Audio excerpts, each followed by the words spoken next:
related to construction work is completed, there is the no longer any employment for the labor force. जैसे ही construction काम complete होगा उसके लिए और कोई काम बचेगा नहीं, एम्प्लॉयमेंट नहीं बचेगी, तो वर्क फोर्स जो है, काम करने वाले जो है वो शिफ्ट हो जाएंगे अनदर साइड पे, ठीक है। Upon the availability of the work, कितने टाइम तक काम करना है उन्होंने एक जगह पे 6 महीने तक, क्योंकि कॉन्ट्रैक्टर के कुछ ऐसे पर्सन होते हैं, कुछ वर्कर ऐसे होते हैं जो उसके साथ काम करते रहते हैं, जहां भी कॉन्ट्रैक्टर काम करेगा वो वहीं पे काम करेंगे। तो लेकिन जो परमानेंट जॉब होती है उसमें तो ये है कि उसको वही पूरी लाइफ काम करना है, तो वो करता रहेगा, उसको अपने हिसाब से जहां रहना रहेगा वो। लेकिन कंस्ट्रक्शन साइट पे जो काम करते हैं उनका काम तो चेंज होता रहता है, एक साल भी चल सकता है, 2 साल भी चल सकता है, तो वो डिपेंड करेगा कि कितना काम है। उसके बाद यहाँ पे construction site can be regard as a factory producing building a set of building a given site of the short period। Construction site क्या कह सकते हैं कि एक फैक्ट्री प्रोड्यूसिंग बोल सकते हैं, या फिर कोई बिल्डिंग प्रोड्यूस कर रही है, बना रही है, या सेट ऑफ बिल्डिंग बना रही है किसी शॉर्ट टाइम पीरियड में, वो 1 साल भी हो सकता है, 6 महीने भी हो सकते हैं। तो ऑर्गेनाइजेशन क्या होगा, organization of construction site refer to systematic placement and utilization of resources of construction. Organization of construction site को हम क्या कहेंगे कि सिस्टमेटिक तरीके से प्लेसमेंट करना, यूटिलाइजेशन करना, जितने भी रिसोर्सेज होते हैं, रिसोर्सेज में आप क्या आ जाएंगे, मैन पावर, मशीन, मटेरियल, इनका मैक्सिमम से मैक्सिमम बेनिफिट लेना।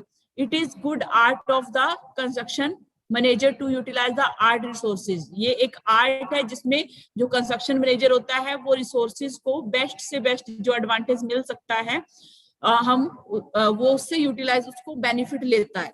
इस चैप्टर में यही पढ़ेंगे हम लोग कि कैसे टेम्परेरी जो सर्विसेज होती है, टेम्परेरी सर्विसेज में आपका आ जाएगा लेबर है, टेम्परेरी है, चली जाएगी, बाद में इक्विपमेंट हमें चाहिए, टेम्परेरी सर्विस है, एक बार सर्विस हमें चाहिए है, उसके बाद जब जरूरत नहीं होगी तो मटेरियल की स्टोरिंग कैसे करते हैं, स्टैकिंग मतलब वो चट्टे लगाते हैं, वो कैसे करेंगे, लोकेशन, इक्विपमेंट कहाँ पे रखने चाहिए, कैसे हम जॉब लेआउट क्या है, पूरा प्लान लेआउट कैसे तैयार करेंगे कि क्या क्या चीजें हमने वहां पे बनानी है, ऑर्गेनाइजिंग जो लेबर है उसको कैसे हमने मैनेज करना है।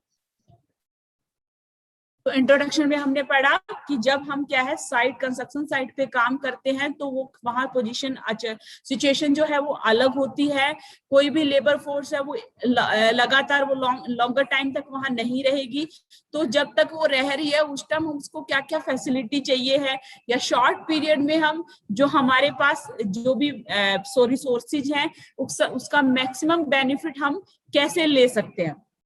उसके बाद यह नेक्स्ट जो है इसकी डेफिनेशन है, construction site may be defined a temporary factory employing resources of man, machine, material and money। ठीक है कि ये वाले जो कंस्ट्रक्शन साइट पे क्या है, टेम्परेरी फैक्ट्री एम्प्लॉइंग, जो जिसमें क्या है रिसोर्सेज मैन आ जाते हैं, it like any other factory. ठीक है, ये भी एक कंस्ट्रक्शन साइट पे ये सारी चीजें होंगी, मैन, मशीन, मटेरियल और मनी। ऐसा ही किसी इंडस्ट्री में भी होता है, कोई कंस्ट्रक्शन कोई कंपनी होती है वहां पे भी होता है, तो वो भी क्या कर रही होती है, रॉ मटेरियल को किस में कन्वर्ट कर रही है, फिनिश प्रोडक्ट में कन्वर्ट कर रही है।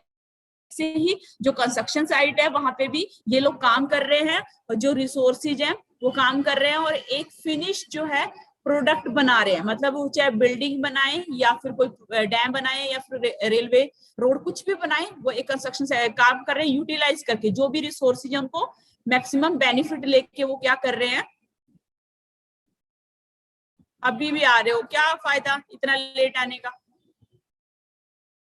उसके बाद a systematic placement of resources at the construction site, इस सिस्टमेटिक तरीके से प्लेस करना रिसोर्सेज को एट द कंस्ट्रक्शन साइट पे, including storage and stacking of material. क्या क्या इंक्लूड होगा उसके अंदर, जो भी हम मटेरियल ला रहे हैं उसको स्टोर करना, स्टैक करना उसको, उसके बाद लोकेशन कहाँ पे इक्विपमेंट रखना है, ऑर्गेनाइजेशन ऑफ लेबर को कैसे ऑर्गेनाइज कर संगठित करके रखना है, to prevent the unnecessary congestion is term as the site organization, ताकि ये सारी चीजें इस तरीके से मैनेज हो जाए कि साइट के ऊपर भीड़ ना हो, कंजेशन ना हो। ठीक है। तो इस तरीके से अननेसेसरी, ऐसे नहीं, मतलब काम करने वालों को दिक्कत होगी अगर बीच में ही लेबर वालों का वो कर रखा है, बीच में मशीनें खड़ी हैं, बीच में मटेरियल लगा दिया, तो मटेरियल को इस तरीके से स्टोर करो, इक्विपमेंट को इस तरीके से स्टोर करो, और लेबर के रहने की जगह इस तरीके से बनाओ कि कंस्ट्रक्शन साइट पे कोई भी दिक्कत ना आए। तो इस सिस्टमेटिक तरीके से उनको प्लेस करने को क्या बोलते हैं, साइट ऑर्गेनाइजेशन बोलते हैं। It include providing easy access to site, ये हमें क्या करता है, इसके अंदर हम ये भी इंक्लूड करेंगे कि हम साइट पे इजीली पहुंच पाए। अनइंटरप्टेड सप्लाई ऑफ लेबर, की जो सप्लाई हो रही है लेबर की उसमें कोई रुकावट ना आए। कंस्ट्रक्टिंग लेबर हाउसेज, लोगों के लिए टेम्परेरी जो हाउस बनाने हैं वो इसमें इंक्लूड होगा। प्रोवाइडिंग पोर्टेबल ड्रिंकिंग वाटर, पानी पीने योग्य उसको पानी देना है। इलेक्ट्रिसिटी, जो बिजली चाहिए उनको रहने के लिए, फॉर देम, जो भी लोग वहां पे रहेंगे। उसके बाद किस तरीके से एक इन्होंने जॉब लेआउट हमें दिया है, साइड लेआउट दिया है कि किस तरीके से आप स्टोर कर सकते हो चीजों को, किस तरीके से आप मैनेज कर सकते हो साइट पे। Eight the construction site many arrangement for temporary service, construction site पे बहुत सारी अरेंजमेंट करते हैं हम, टेम्परेरी जो सर्विसेज हैं, मतलब इक्विपमेंट चाहिए है, लेबर चाहिए है, मटेरियल चाहिए है, ये सारी टेम्परेरी सर्विसेज में आ जाएंगी, ठीक है। इलेक्ट्रिसिटी ये आपको चाहिए है, तो ये सारी टेम्परेरी में है। The plan of the systematic arrangement is non job layout, जब हम ये सिस्टमेटिक अरेंजमेंट बनाते हैं कंस्ट्रक्शन साइट का, इसी को जॉब लेआउट या साइट लेआउट भी बोलते हैं। तो इसमें दिखाया हुआ है कि मान लो यहाँ से हमारी एंट्रेंस है, ठीक है, ऑफिस और वेयर हाउस यहीं पे बनाएंगे, क्योंकि कोई भी आएगा जाएगा, जो भी रिकॉर्ड रखना है यहाँ पे होगा वेयर हाउस, और उसमें मतलब जो स्टोर करके रखना है, या फिर क्या है मटेरियल आएगा, या वेयर हाउस में जो ऐसे वाली चीज, जैसे मान लो आपका सीमेंट स्टोर होगा, क्योंकि उसको बाहर स्टोर के नहीं रख सकते, ठीक है। उसके बाद हमारा क्या है, ऑफिस होगा, रिसेप्शन जो बोलते हैं। तो यहाँ से हम एंटर करेंगे, यहाँ पे इसने क्या कर रखा है, टिम्बर का स्टोरेज कर रखा है, और उसकी मशीन जो भी उस औजार वगैरह उसको बनाने के लिए यूज होंगे, जो भी आप लकड़ी का काम करोगे। उसके बाद यहाँ पे ब्रिक किसने रखी हुई है, टाइल रखी हुई है, ठीक है। ये कितनी फीट तक रखी हुई है, ये इसने आगे 60 फीट तक, 30 फीट तक। इलेक्ट्रिक कॉन्ट्रैक्टर जो होगा, ठीक है, यहाँ पे रहेगा।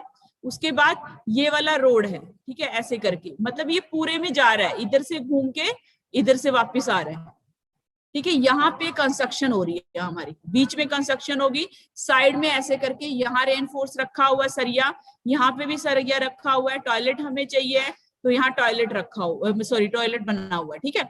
उसके बाद हमारा क्या है, यहाँ पे प्लम्बिंग, जो कॉन्ट्रैक्टर है, प्लम्बिंग से रिलेटेड जो भी चीजें होंगी यहाँ पे रहेगा।